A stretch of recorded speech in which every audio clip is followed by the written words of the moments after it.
Hello and welcome to Dugout Debrief. I'm your host, Chris DeLuca. This is Boone Broadcasting's one and only baseball centric podcast, and I'm once again really happy to be talking about playoff baseball today. I got my Oakland A's jersey on because initially we were going to go do an A's episode and I was going to have a guest on, but we decided that we wanted to wait a week or so to make sure that we were fully prepared and ready for this emotional episode. So instead, today, I thought that there are a lot of great wild card games. There's one left today. The Brewers and Mets play in Milwaukee. Pat Murphy, it is time for his first full play or first elimination series as a manager. So we're going to go do some discussion of the wild card games plus the one that, well, the wild card games have been complete, plus the one that is still yet to be complete. As we only have one game here on Thursday. Geez, and we don't have anything till I think Friday or Saturday. So we got one at least left. So with that being said, we're going to jump into the news. There's really only one major news story that I'm going to cover right now. Pete Rose has passed away at the age of 83, the all-time hits king, leader in games played, plate appearances, and at-bats. He was an MVP. He was a 17-time All-Star over his illustrious 24-year MLB career. And look, he's a very polarizing figure for a variety of reasons. There's the obvious, but also he was also notoriously not always the nicest guy on earth. He famously charged people for autographs or to go out to dinner with them. He really did not fit the current, I won't really say vibe, but personality of a lot of players of his caliber. And it was a different era, but Rose was even kind of mean compared to that. And this is in no way a shot at the guy. I just have to mention that. And then there's obviously the unfortunate gambling scandal that he had when he was the manager of the Cincinnati Reds. He was famously caught betting on games. And look, I have a few opinions on this before I even say anything else. You cannot go more than 5 minutes when watching baseball or any sporting event without seeing the odds, an ad for some sports betting application, some of the major ones. I am not morally against it. I use it from time. I play from time to time. I sports bet maybe once a week or so. I'm of age. I have a full knowledge, I guess, relative decent knowledge. And so I'm not morally against it. But the thing is you really can't do that as a manager.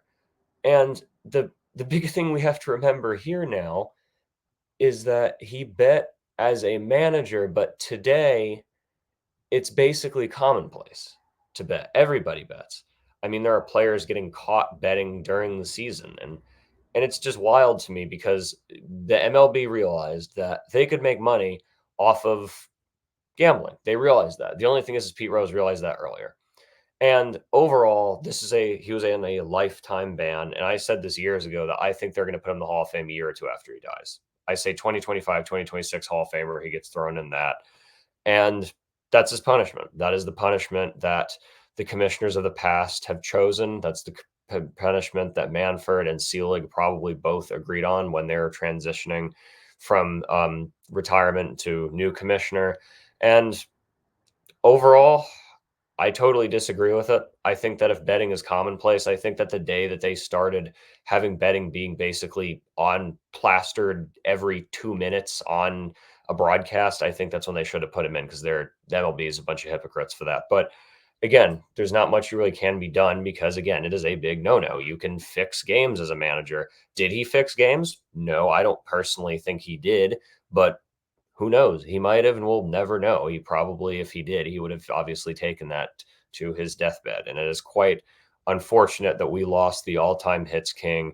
He was a really big personality in baseball. I have seen a lot of outpouring from baseball social media about it. As his friend of his, teammate of his, Johnny Bench, posted a really heartfelt message on Instagram and his other socials that I read.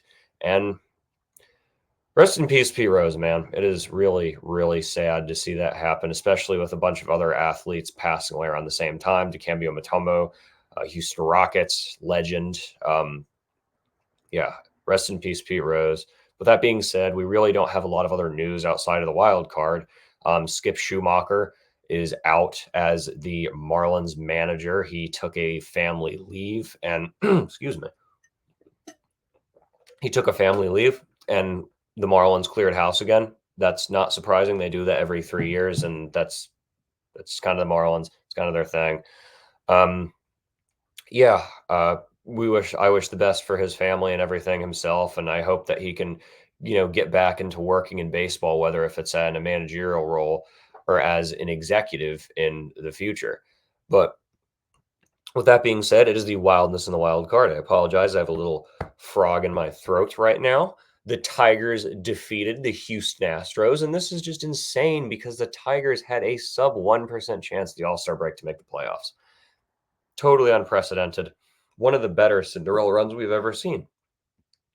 Um, they will face off against a very, very strong Cleveland Guardians team. The Tigers also became the first MLB team, to trail by 10 games for a playoff spot and win a playoff series. The other three are the 64 Cardinals, the 1969 amazing New York Mets, and the 2011 St. Louis Cardinals. And I think that some of these teams have a little something in common. And I'm just looking up a little stat line here. I think these teams have a little something in common because I wanted to confirm this. All of them won the World Series. I was trying to remember if the 64 Cardinals won the World Series. I knew the 69 Mets and the 2011 David Freese Cardinals won the World Series. So, will the Tigers win the World Series? I don't know. Their pitching's kind of one dimensional, but they play the Tigers, or sorry, the Tigers. They play the Guardians very, very well in the regular season. I have a lot of my friends who are Guardians fans were talking about that, how they are not really looking forward to playing Detroit in the playoffs simply because of the regular season history that they have together. And if Detroit is to win, they'll face off against either New York or Kansas City. So, yeah, overall, I couldn't have chose a better team for them to eliminate. My main concern with the Tigers is no pitching really outside of Scooble. They will probably see him in game 2. It looks like as of now, Cleveland is throwing on Tanner Bybee for game 1. That's at least what MLB.com says as of now. That could obviously change. Bybee was not great this year. He was up and down. I think he was up and down a little bit. He's around a 4 ERA. So yeah, man, it's going to be close. I think Detroit, if they can take game 1 and then start Scooble game 2, I mean, you take 2 games, there you go, you're one away from the ALCS, and your first time since their World Series run. So I mean, this is probably their best team, vibes wise, I would say, at least since their famous World Series run where they fell to the San Francisco Giants. What does it mean for the Astros? They're definitely losing Alex Bregman. He tweeted out, "Thank you, Houston," at the end of the game, not too long after. Plus, they gave him the whole standing ovation at the end of the regular season at Minute Maid Park. So I think that that's the main piece that they're losing. The Astros, I think, will still be good. They will still be relevant. They're not losing. A lot of guys are still in their club control, but that farm system is banged up. So once some of these guys start either transitioning towards retirement, such as Jose Altuve, and then Kyle Tucker is going to have to be paid, Framber Valdez, Christian Javier. That's going to start getting into a weird situation for Houston because they kind of sold the entire farm for one more World Series run, I think, because I think that they estimated their mortality to be a bit quicker than I would have personally estimated it. But again, I'm not a front office manager. The Astros are a very, very well-run organization outside of this trade deadline. I think that was kind of a boneheaded trade deadline that they had, giving up the very few pieces that remained there. But with that being said, I'm just going to go give my prediction for the next series. I have Cleveland in 5, I think. I think that Cleveland will pull through.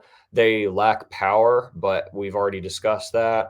I think that it's time for these guys to finally step up. Jimenez and Ramirez have a little bit of playoff experience. They got big Christmas too. So I'm really interested to see. I'm very, very, very fascinated to see.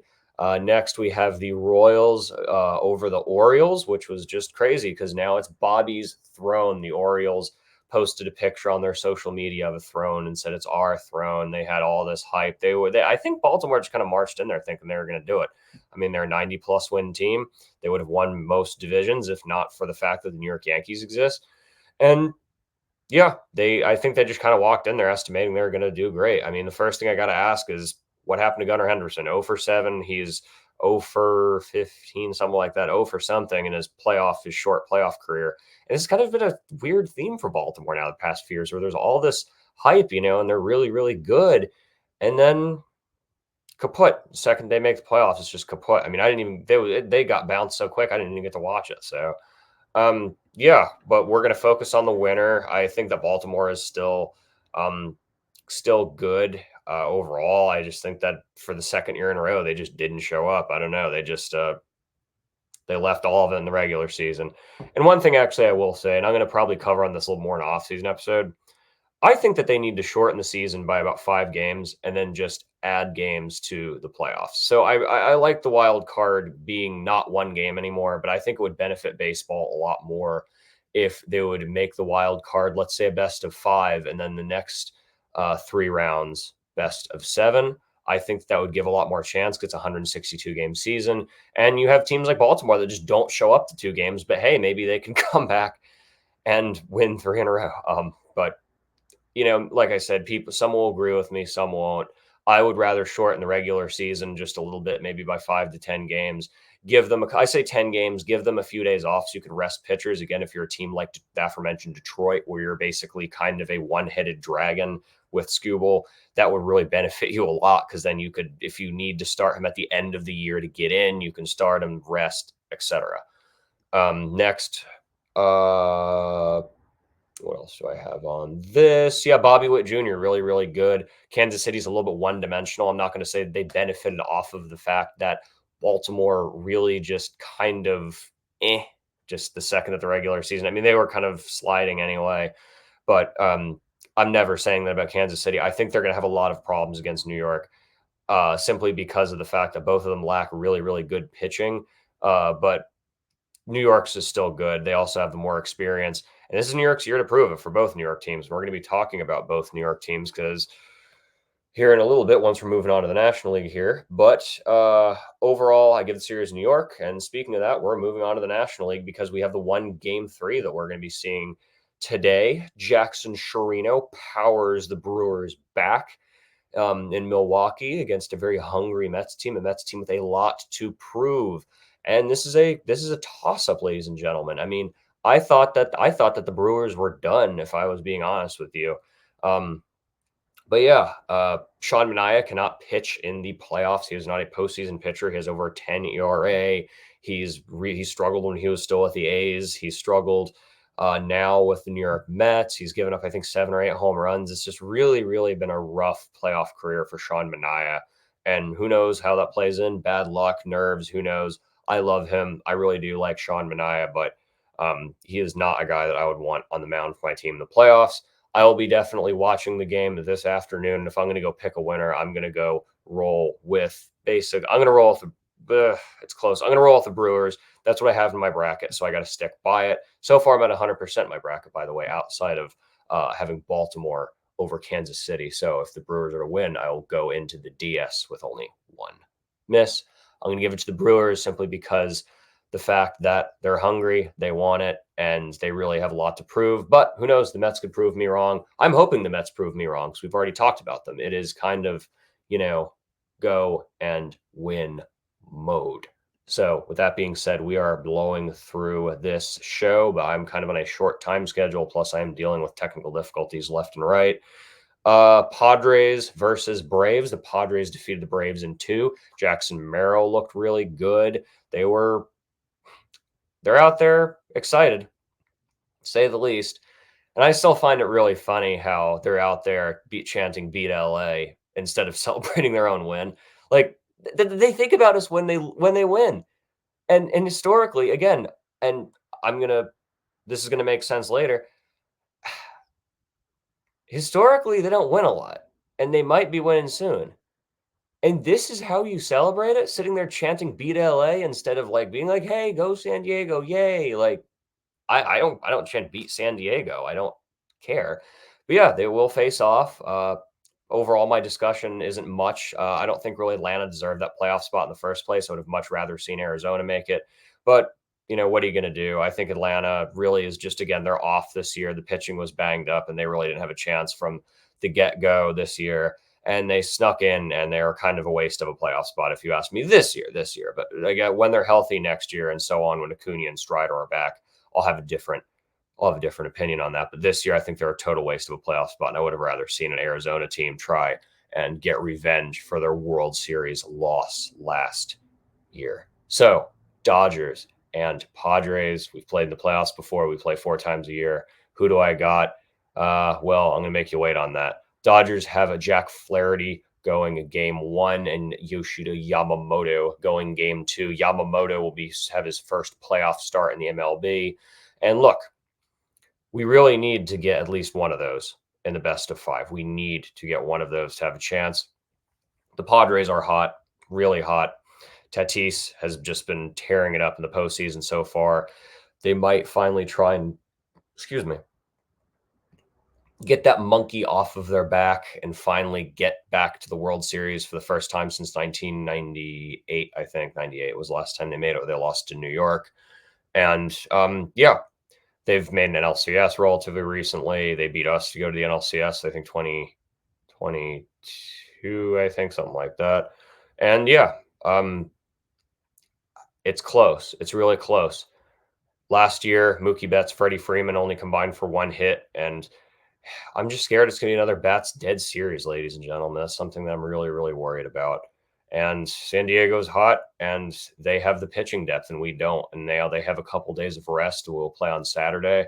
I'm rooting for my Dodgers. I am going to pray that this prediction is wrong, but unfortunately, based on momentum, based on depth and health, I'm going to have to go San Diego Padres in 5 over my Los Angeles Dodgers. I'm just being realistic. And I'm hoping that this pessimism, comes right back and just right in my face. That's what I'm hoping. I am praying so hard that is what's true. Is it going to happen? I don't know. We'll see. We have 2 very, very good pitchers, but 2 shaky pitchers this year, to say the least. Starting game 1 and 2.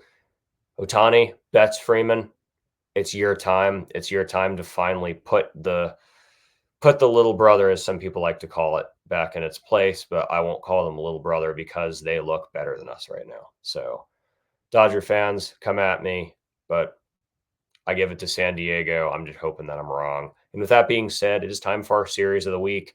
And really, this is our last series of the week because after this, we're only going to have 2 pretty much and then 1. So I'm going to go with first, I'm going to go with the Kansas City I'm going to go with the Cleveland and Detroit series, the AL Central battles. By the way, it's great that there are so many AL Central teams still in the playoffs. Again, I think it's a fascinating battle between 2 teams that have played each other a lot. One plays each other a lot better, and one team, and that team is also very, very hot right now and has been hot at the right time. They're led by former Astros manager AJ Hitch, and Cleveland is a very, very probably through and through team. If they had like one more power piece, I'd say that they're one of the more complete teams. I'm not saying more elite, like with bigger names, but one of the more complete teams. And the other one's Dodgers and Padres. We already talked about that series, so I'm not even really go into that. And we've kind of flown through this, but again, I have a lot of stuff to do right now, and I feel very, very bad going this quick. So we're going to go to the trivia question. And who is the first pitcher to throw 100 miles an hour? And the answer might surprise you. That was the question last week. So I'm going to give you 1, 2, 3 more seconds to think about it. Bob Feller. Bob Feller was the first pitcher to throw 100 miles an hour. And you know what's interesting to me about this, ladies and gentlemen, is back then they were measuring like speed of pitches with like radar guns that you use for like cars, like police cars use. So I think the accuracy might be a little bit off. But yeah, Bob Feller was the first pitcher to throw 100 miles an hour. You would think Nolan Ryan, but it was not, in fact, Nolan Ryan. And with that being said, we have our trivia question for this week. Which player is often associated with this fact? More men have walked on the moon than have scored against blank in the postseason. More men have walked on the moon than scored against blank in the postseason. This one's a little bit of a layup, especially if you're a fan of a certain playoff team this year. I think you guys will get it. So with that being said, I'm sorry I got to run off really quickly. We're going to have a longer episode next week. I've had a lot of internet issues. I've been on the road a lot recently. I've been really tired. I'm very, very excited to watch game 3 between the Mets and the Brewers. I'm very excited to see what's going to be happening there. Pat Murphy, hey man, it's time for you to keep my bracket alive. That being said, I want to thank Michael Boom Broadcasting. Make sure to tune into the Gridiron Address. I was on last week between the 4 o'clock games of Sunday Night Football. I was on last week to talk about my disappointment, my Steelers. This week, I'll probably be on again, more than likely. Aaron and I were just talking about that here recently. So make sure to give my buddy of many, many years, Aaron Schneider, a view. Make sure to tune in to Dugout Debrief next week. I am once again happy to be talking baseball. Enjoy the playoff games, and I'll see you in the DS.